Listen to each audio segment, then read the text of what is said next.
Yes. Perfect. Okay, perfect. Welcome to the June 22nd, 2026 meeting of the Land Use, Waterfront, and Landmarks Committee. My name is Maya Donahue, and I'm the chair of the committee. Tonight, we are joined by Assistant District Manager Brendan Byrd. This meeting is called to order at 6:31 p.m. As a reminder, New York state law requires all committee members who are not able to attend the meeting in person to have their cameras on and their first and last names displayed from the time the meeting is called to order until the time the meeting is adjourned. Members of the public who are attending virtually, you can raise any questions or comments you have through the Q&A feature of Zoom. Members of the public who are here in person, you can raise any questions that you have by raising your hand. If there's time following the committee discussion, we will field questions from the public.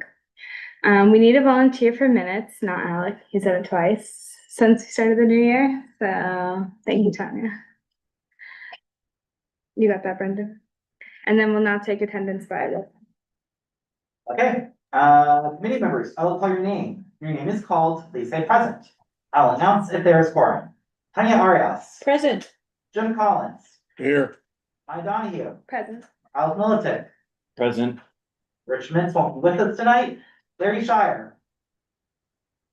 I don't see Larry. Sandra Sherrod. Present. Letty Simon. Present. Susan Steinberg. Present. James Vira. Present. And Sheila Zhao. Present. We have a quorum. Wonderful. The agenda for tonight's meeting was distributed ahead of time by the board office and is reflected on the screen before you. If there's no objection, actually, I do have one thing. For number 3, the discussion of our district needs statement, the main section was adopted by the exec committee last week. So if we are at no other additions, I had one. okay, Just, then we can keep it on if you'd like. the reason that I voted against what we were voting on, the landmarks, Yes. was because I thought it was a takings under Article 5 and our article, sorry. The 5th Amendment and the 14th Amendment. And I just wanted that reflected in the minutes, because I think it's an important issue. On the district means? No, not district needs. That's what I was On the, oh, no, I'm talking about the other thing. Okay. I do have a question about the Yeah. agenda. So we're not gonna discuss the other The district needs optional blurb. or the housing, economic development, land use. This one that we're going to use yours that we had agreed on before. So the committee's not going to vote on it this evening. Well, I think we voted on last time on using yours Okay. from housing, All right, just, if we're still okay with that. Okay. right. And are we doing minutes? Are we Wait. approving the minutes? We already, well, I was making a suggestion to cancel out number 3, so we'll just do Right. 2 agenda items. So if there's no Oh, objection. on the to- agenda. talking about. Yes. Oh, okay, I So was talking the- about the minutes. No, sorry. If there's no objection to striking number 3, then we can adopt the agenda. Okay. So we will strike number 3, Brendan. Seeing no other objections, the agenda for tonight's meeting is adopted. The minutes from the May 19th meeting were distributed ahead of time by the board's office. If there is no objection, I have one revision Yeah. to say that under after the word finance in the minutes, okay, that we put in that, a member objected to the concept of, landmarking because he viewed it as a violation of the 5th and 14th Amendment, the takings clause. okay. I'll personally do that if everyone is okay with that. Yep. Okay. Sorry, I'm making myself a note. If there's no other objection, we'll adopt the minutes as drafted. No objections, great. Seeing as there are no objections, minutes from the May 19th meeting are adopted. They will soon be available on the CBC's website. In order to conduct an efficient meeting, let's observe a few ground rules. No one may speak until granted the floor. Committee members who are here in person, if you have a question about committee business or wish to make a motion, please raise your hand and I'll identify you so you can speak. Committee members unable to attend in person, if you have a question about committee business, you may raise your hand through Zoom and I will identify you so you can speak. All committee members, it is extremely important that only one person speak at a time so that members of the public watching at home can understand what is being said. The chat function for committee members present via Zoom should not be used for committee business or questions about agenda topics. All such remarks should be made on the record by raising your hand through Zoom. The chat should only be used to alert us of any technical difficulties you are having or state in writing information such as an email address that was already stated aloud on the record during the meeting. All right. For the first one, we have our guests from the City Court who were here to talk about the certificate of appropriateness application for 601 Lexington Avenue for new signage related to the Hue, a market style collective of restaurants and community space that occupy the atrium plaza and concourse level of the City Court building in our district. And then I think, yes, we have Erin here. Hi, you have Erin twice, but the other Erin is actually Alexandra Vukdedai of Boston Properties representing ownership. And so if there are any questions, she can address that. I'm going to go ahead and share my screen if that's okay. Wonderful, yes. And I Okay. think just for the timing of the meeting, if we can keep it a tight presentation, that'd be wonderful. Sure, that's no problem. So thanks again for looking at this with us. As you described, the application is for new signage at Citicorp. And so Citicorp is an individual landmark. It's I'm sure you're all familiar with it, occupies almost the full block between Lexington and 3rd Avenues and East 53rd and East 54th Street. And this proposal expands and revises the Hughes original signage program that was approved by the Landmarks Commission in 2019. And so just a little bit about the complex. It's composed of 3 interlocking buildings, the tower itself, the office tower, the low-rise building that's sort of tucked underneath, and that is commercial and retail space, and then St. Peter's Church on the northwest corner. And of course, that's sort of all knitted together by a public plaza that sits at the corner of 53rd and Lex. And the market, the food hall, was part of the original construction. And so it historically occupied the same area essentially as the Hue today. You can enter it, this sort of light area within the map shows the area off of the plaza that connects to the Hue. So the public plaza is here. There's an entry to the Hue on the west side, extending through, and then this is the atrium space. And then the primary entry is from 53rd Street, but there's also a connection at 54th Street. And so in 2019, the program was repositioned, redesigned, and opened in 2021, just after COVID. It is a wonderful interior space, really very lively. If you've been there during the daytime, you know it's a really vibrant part of the community. But after 5 years of experience and operation, the program needs some enhancements, and those are primarily to address the entries for the Hue and be able to provide some wayfinding in the evenings from the avenues to the mid-block site. So we'll look at the existing identity a little bit and then the proposal. So in 2019, the commission approved a design and branding approach for the building. It was for the Hue market, and it was based on the existing architecture of the building. So taking the architect's sketch, and then it was named for the architect of the building, Hugh Stubbins. And so that is the concept here. So integrating the name of the overall space and integrating that into the architecture itself. And then as part of that, the designers studied the whole history of that space over time and how it was branded, the palettes that were used, and the relationship of those colors to the building itself. And so this became sort of a design inspiration from the original, what was called the market, to later the atrium, and all of the various ways of drawing attention to those entries, because there's a certain anonymity at the street level to seeing what happens on the interior of the building. And so this palette of varied expressions was developed to give the varying signage types and weights to the locations throughout the hue space. And here, just to give you an overview of where the locations were, there were basically three types of signage.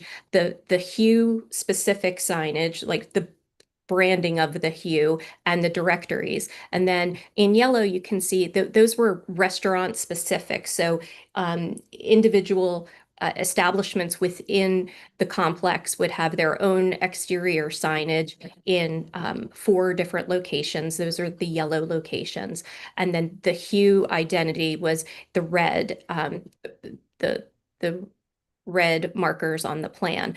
The blue marker is what was originally 24-hour or previously 24-hour fitness. It's a separate entry at street level for a specific establishment, and that existed at the time that this was coming forward. And Landmarks really wanted us to look at the building holistically. So we incorporated that signage into the 2019 package. And so we're revising part of that as under this application. So we're going to be looking at the plaza area, the entry for the hue here, and then primarily the 53rd Street entry and how to identify that more clearly and bring visibility from the corners. So here is the existing condition. We're at sort of the top of the stairs to the sunken plaza at sidewalk level. There is a sculptural sign that was installed as part of that 2019 project. It's the hue sign. This is the primary entry off of the plaza to the hue. And so you can see it's very understated. It's somewhat hard to tell if it's a building entry or a public entry to the buildings. There are also these poster boxes on the super columns. These predate designation and were used as part of the overall signage program. And we're revisiting the design of those under this approach. So the proposal is to remove those square poster boxes and install one on each super column, a distinct sign that follows the architecture of the stainless steel panels. So if you go back here, it's much lower on the super column. They're square, and have a lot of visual presence along the super column. And then when you switch to this more vertical orientation following the grid pattern of the cladding itself, and also raises up the sign to allow for visibility from the sidewalk level. At the entry to the hue, it would be a clear vinyl installation on, this is all new fabric. None of this is original cladding to the building. The low-rise building was reclad around 2016. The plaza and the low-rise building were repositioned at that time prior to designation as a landmark. And so this would be a new clear film following the logo, the red pattern logo, along creating an entry surround of sorts with dining fixtures on that spandrel panel, and then a directory, again, vinyl, 100% reversible, but just to really give some increased identity to that entryway. And then there is the second super column sign on the super column to the east. Here is that in elevation, so that very simple graphic pattern and logo on the spandrel and the directory below. And here are the replacement signs for the super column. 53rd Street. This is the existing condition at 53rd Street. As you can see, it's a very wide opening. We have existing hue signage at the entry. There is also LPC approval for restaurant-specific signage flanking in each of these bays, and that has not yet been installed as part of that. You can also see this tone-on-tone directory that is located on each of the columns, which you can barely see, which is part of the problem. And so what we're looking at now are two bracket signs that flank the overall entry. So one bracket sign on the east side, and then another on the west side. One would be specific to the restaurant located here, and the other is hue specific signage. Again, following that overall graphic vocabulary that's established for the building. And this is the signage that is was already previously approved under the 2019 project.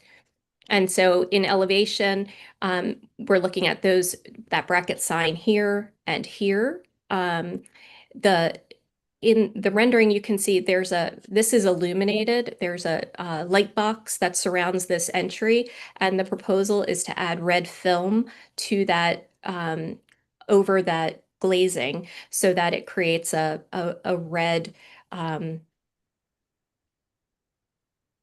zone around the opening, and then also new directories, illuminated new directories on the columns, and then the columns would also have that vinyl logo, the decaled vinyl extending up, and it would be tone on tone, so it's a gray on clear film, so a gray film, a gray logo on clear film. There's also a bracket sign over on the gym entry that we'll take a look at. So here is that scheme, the tone on tone logo for the building, wrapping the columns, and then the new directory, which would list all of the restaurants within the space, and it's one on each column. And then the bracket sign. So it would be a solid panel with internally illuminated letters. Can't pick up on it so much here, but it's in the rendering. You can see it's that sort of linear pattern of script that is the same for the main hue signage here. And then at the 53rd Street entry for the gym, here's the existing marquee. What was originally approved was some fairly large scale signage on the sitting on top of the marquee. And so to sort of follow have a consistent vocabulary with what's being proposed elsewhere, it is a suspended bracket sign from above. So it would extend down from the marquee itself. This is you can see a person standing here. It's a very high marquee. And so the sign would be extending down here and would be the solid panel with the illuminated letters as well. And here, just to give you a sense, this is the overall color palette and fonts that are part of and various icons for the overall signage package. And again, this is all consistent with what was previously developed and approved in 2019, really just an expansion to address the specific needs of the project. So with that, I'm happy to answer any questions you might have. I'll ask the first question. For the 54th Street, are you planning? Oh, I'm sorry. Yes. 54th Street, there is, let me go to that. I completely missed that. Thank you. So on 54th Street, it's just wrapping the column, and there's a directory on the single column. The 54th Street entry is much narrower, one bay wide. And so it's a single column wrapped with the logoed vinyl and a restaurant directory. Okay, thank you. I'll let the committee ask. Susan has a question. Susan, yeah. You were talking about the vinyl with the red triangles. I think you said it was reversible. I didn't understand what you meant by that. Removable. So it can be removed or changed in the future if it's not no longer desired. It's not a permanent architectural change to the building. Okay, thank you. Mm-hmm. Tanya? Following up on Susan's question, what is the lifespan of this vinyl? Is this something that you would need to replace at a certain time frame? And if you have to replace it, you don't have to go through this process again? I don't know maybe Ally, you know the answer for the lifespan of the vinyl. But no, they can, if it's failing, they can replace it without going through this process again. It's an in-kind replacement. Yeah. Thank you. Mhm. Jim? Kind of along the same line of questions, let's say somebody, you decide that you want to change the name of the thing from the Hue to whatever, Oscars. Mhm. Would you have to go through this process again? Or are these signs gonna be, grandfathered in no matter So, what? yeah. Procedurally, I'm wondering. Yeah, I mean, it's an interesting question. So landmarks doesn't regulate the content of signs. So conceptually, all the signs could change and the branding could change as long as it stayed within the parameters of what was approved. The only question is really probably the sculptural sign, because I mean, I guess if they changed it from the hue but kept the same format, following the building form, that might be consistent with the approval. But generally, if it's content change, the name itself isn't what landmarks is regulating. It's the design. Yeah. Julia? I'm not very sure if the vinyl is necessary to mark the entrance because the sculpture is there and the revolving doors is there and it is pretty obvious that it is the entrance. So I'm not very sure if this design is necessary. I will actually say something. So I live really close to this, and I think the vinyl is a good idea without significantly altering the point of this building being landmarked. Because I've lived there for over a year, did not know there's a food hall in there. I figured that out because of Google Maps, not because I like take that subway station a lot or something like that. I think it's what's confusing is because the plaza is there. And if you see on the left side of this picture we're looking at now, there's this tree and a guy sitting at a table. There's like also an outdoor like Yeah. bar or juice thing. Looks like that might be. Right, exactly. So it looks Yeah. like that might be the food that's servicing the plaza, and it's unclear that there's this huge food hall on the inside. So I think the vinyl is helpful to Right. tell people that there is more for the public inside. I- Because otherwise I think it might just be confused as an office building. I Be like, agree. oh, well, I don't have any business to conduct here. Yeah. Agreed. Yeah. James? Can we go back to the next slide with the other signage? Thank you. This one? Yeah. Yes. So I agree that the signage is helpful, but I find this signage a little confusing because the hue is kind of up away from the entry and off to the side, and the other restaurants' signage is also higher than the restaurant entry itself. So it's just it seems a little odd to me.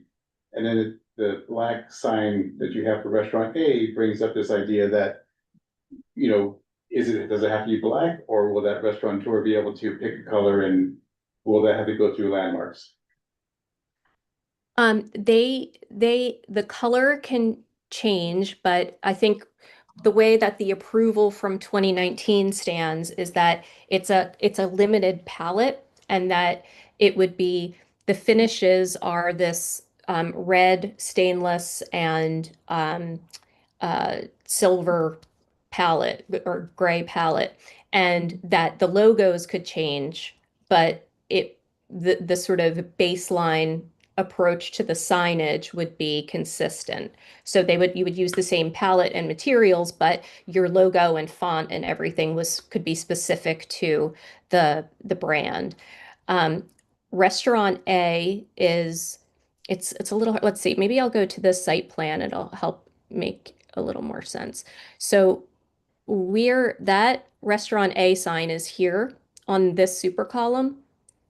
And this is restaurant A, the entry for restaurant A. So it's about sort of giving that identity to this one. And then, is that correct, Ally? Am I explaining that's that right? Are you right? And then um, the hue signage is specific to the plaza and the plaza entry down here. So if you're looking from sidewalk level, you see the restaurant sign here. And again, the content isn't what Landmarks is regulating. It's really the presence of that sign on the super column, which we think is a much improved condition over those 2 square posters that are on each of the super columns. So the sign faces, you get a visibility up for it from Lexington for that Restaurant A space here. 53rd Street. 53rd Street, exactly. I have a question. I'm just curious, the logo that mimics the form of Citicorp itself, is that trademark? I mean, you couldn't just, if the hue went away, you couldn't just have the triangle with my name underneath. I don't know. Ally, do you know if they trademarked, if I Boston believe it is. It is, yeah. Because you can see like some of the earlier graphics for the this was like an awning structure that they used to have during I think it was there in the 90s, very kind of postmodern edition where they ran these canopies over I think these ran along 53rd Street and the 54th Street corner to mark the entryways. So it was like picking up on that triangular form always, but never quite to the kind of ingenious approach of 2019. Thank you. Well, we're here, Sandy. Sandy, yeah. I know that, I can't remember the exact year, but NYU came to us about their signage on 53rd Street. Yes. Does this encompass that? Did you already talk about that? I did not. That is, let me get to that. So NYU is here on 53rd Street. They're in the easternmost bay of 53rd Street. And they have Landmarks approved signage there. I think what they ultimately got was much reduced from maybe perhaps what they came forward with. And the only thing, I was just by there recently, the only thing they have is signage in the transom under the marquee. This marquee is extremely high. It's 2 courses higher than this marquee, maybe. I mean, it might be 25 feet off of the ground. It's a huge entry there. But that is not included in any of this scope. I can't remember if NYU predated the hue or if it was right after. But that was always time. I'm sorry? It was about the same time, but About the same time. Slightly predate us. Yeah, and I think that the only reason that it was treated separately was because that was the building entry. It's the commercial building entry, not any of the retail spaces. And so that's why the marquee is taller and the entry is more kind of accentuated because it's indicating the commercial building entry as opposed to the more pedestrian focused retail experience. And there was an attempt to try and tie those together in some way? No, they didn't. When we first came forward, I believe the hue came forward first, and maybe NYU wasn't fully committed at that time when we were working on it. I can tell you the exact chronology, but I think when NYU came forward, there was a desire by Landmarks to have it more consistent with what was happening elsewhere, but NYU has obviously very specific needs and had an independent application from the overall building signage. Thank you. Any more questions? Yeah, How does the committee feel generally about very positive. Yeah. Yeah, I think it's very beautiful. I really like the logo. yes. Yeah. Actually, it's funny, because Citicorp has always been one of my favorite buildings in the city. I find it absolutely beautiful. Does that mean you want to write a resolution? I'm doing the minutes. And I have another 4 meetings the rest of this week. Well, yeah, the committee is, I also think it's a good idea. I expressed my thoughts earlier, but thank you, Erin, for the presentation. Sure. Does anybody want to write a resolution in support?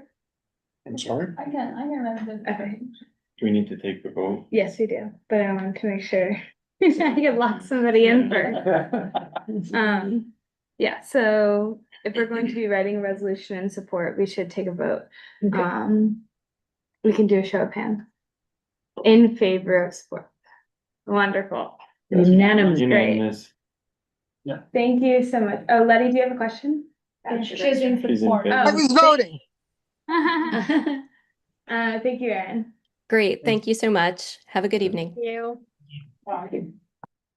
And then we'll move on to our second agenda item, which is very similar, discussion on the process for reviewing the certificate of appropriateness applications. We did in the order that we did, since we did have a guest, in case anybody was wondering. But this is similar to one that we already passed about looking at new landmark applications. Shreya wrote the resolution for us, but largely just pulled from whatever landmarks already has, but it's just codifying, very similar to what we did previously. But if anybody has any questions on the resolution, open for discussion. Yes, Andrew. Just a statement. I think the resolution is a good idea. I was thinking it would also be helpful to maybe have a little bit of like a plain English language version for the website so that people can Okay. understand the process, not just the representatives from the various agencies, but just a little bit more for the community at large. Do you think the one on the LPC website is not standard enough? I don't recall the exact language, but I was thinking more just for our board. Sure. As things come up, we can Right. refer people to with the general process. Yeah. The language is not exactly the same from the website. I made some little changes to make sure it is easier to understand. It is not exactly the same, but the basic idea is the same. Yeah, I think it's, I have no problem with the language that I read in the resolution. Right. I'm just thinking not in a resolution format, so it's a little bit more Yeah. accessible. A guideline? Yeah, more This like- is More like a Yeah, guideline, like- yeah. Yeah, we can definitely do that this summer. based on this resolution. Right. Yeah, my question was just like, do you want us to like link to LPC, or we can, but sounds like we can do something more. Yeah, maybe Streamlined. that one is more suitable for the our CV6 website resources. Because Right. right now, we don't have any resources for landmarks. And I think it is a good idea to have some resources on the website to tell people what to expect when you apply for the CFA. And but this one is a resolution, and I feel that might be the next step. Yeah, good, Yeah. agreed, Yeah. agreed. Yes, honey. I'm gonna suggest that, you know, as she was saying, for the resources, Mhm. that you put guidelines to, you know, like a brief outline of what you Yes, expect I during think- landmark, and then you put a link to the resolution and a link to LPC. Yeah, and we can I definitely. think that would do it. Yes, Jeff. As we discussed prior to the meeting, I think this is probably something we wanna take through for a while to make it, you know. I must say, other boards do have something on their website, quite often, I believe. I'm just saying standardize it Well, for the borough. Huh? The boards that do have a lot of landmarks do have something on their website that identifies the houses. So we could look at that as well. Yeah, I looked at other boroughs' website, and CB 5, 7, 8, they all have pretty comprehensive resources on their website, and we can refer to them to establish our website. Yes. I would think Greenwich Village, you know, that particular organization, not the community board, the one that deals, Preservation. yeah, Yeah. Preservation. would have something on their website. Yeah, Yeah. we probably do. Lower East Side Preservation Council probably just. Sandy, if LPC is pretty standard, I think Jim's question leads me to ask the same thing. Why wouldn't the guidelines be pretty standardized? Each board is different. But yeah, I think it's what you're Just looking. the process for the board, the process is different, okay. Yes, and I think like when you're talking about each community, they have different feelings. Yes. with it as well, so. Yeah. I'm sure CVA and like someplace in downtown Brooklyn feel different. Do we Yeah, want okay. to include review timeframes in the resolution? For example, are we asking that applicants submit materials a month before they want to come to their scheduled or the next scheduled committee meeting? Do we want to give the chair 2 weeks to review their application, right? It's I think kind of for, ambiguous. Right? it's a good question. Personally, I think we see a lot of last minute stuff. So I don't know how helpful that'll be, Okay, because I think it comes down to also the like other timeframes that don't involve us. And I don't want to be like, they have 45 days and then like, they're not gonna get it to us on our 2-week timeline and then we don't get to see it at all because they have to keep it moving forward. I would say the onus is on them just to meet our timeline. We shouldn't accommodate an applicant, right? They're coming to us with their, Yeah, with their application. this is true. But I'm just not sure if it is feasible, because sometimes people just come to us saying that, oh, it is quite urgent, we want to go to the LPC next month, can you include this item to your next meeting's agenda? Maybe sometimes people requested this. So I'm not sure if it is feasible. Sandra? I was just gonna say, well, it's a great idea that we have some buffers if we, codify it in resolution, it becomes formal policy and it becomes very rigid Yeah. for us to work within. Okay. So I would recommend a little bit of a broader latitude, and then we can have more specific guidance, like, we want to see it 30 days prior to, so there's adequate time for review, or we can put some language around that, as long as it's not against the resolution. Okay. Yeah, sorry, I will make one comment. A couple months ago when we had like the slew of ones, Yeah, I did try to have it pushed to our like next meeting, since it was like the first one of us being landmarks, to give Right. like our committee time, but it was like, no, we have to go in front of like Okay. LPC, and so like we had to do it. Gotcha. Um, Okay. Sure. Yes, Dan. And just having had to produce some of these documents for LPC in the past, it can be a very involved process, and usually racing to the last, few days before the meeting to finalize all that information. Okay. But I will do the best I can as chair to give you as much time as possible. I mean, I think it would just be better for all parties involved Yes, if no, they I were agree. sort of, timeframes. I But agree. understanding that. That may be last one. Any other question? For some reason, I can't find this resolution in my email. it's in the same Wednesday. No, I don't know what happened to my Wednesdays emails. Still in Germany. It's in Germany, it's delayed in Frankfurt. Right. Wonderful. So if we want to vote on adopting this, since this is adopt a resolution, I'd like to do the formal. Okay, when I call your name, Unanimous consent? Can we do unanimous? Well, I didn't know. Is there a if question? it was- And is there objection? So you don't have to do. But if it's. I'm fine with that. Any objections? Any objection? No? Jim did not want to sit through roll call. As fast as possible. Wonderful. So that concludes our agenda. That's Um, it? Did you Yeah. vote on Show of hands. the just means. Oh, we earlier decided to remove it from the agenda at this meeting, because in a previous meeting, we had agreed to do work with the housing committee, and since it was approved at exec. We, The housing economic development land use district needs statement, which Right. we adopted this month. The And then land use exec. committee agreed that. Oh, yeah, which we had already previously agreed to Yeah. at this earlier meeting Excellent. to do that. Sorry for any confusion. And chair's report. As it stands, there'll be no meetings for July and August, so please enjoy your summer break. If there is something pressing, you will hear from me. And then if there's any other new business. Old Yes. business.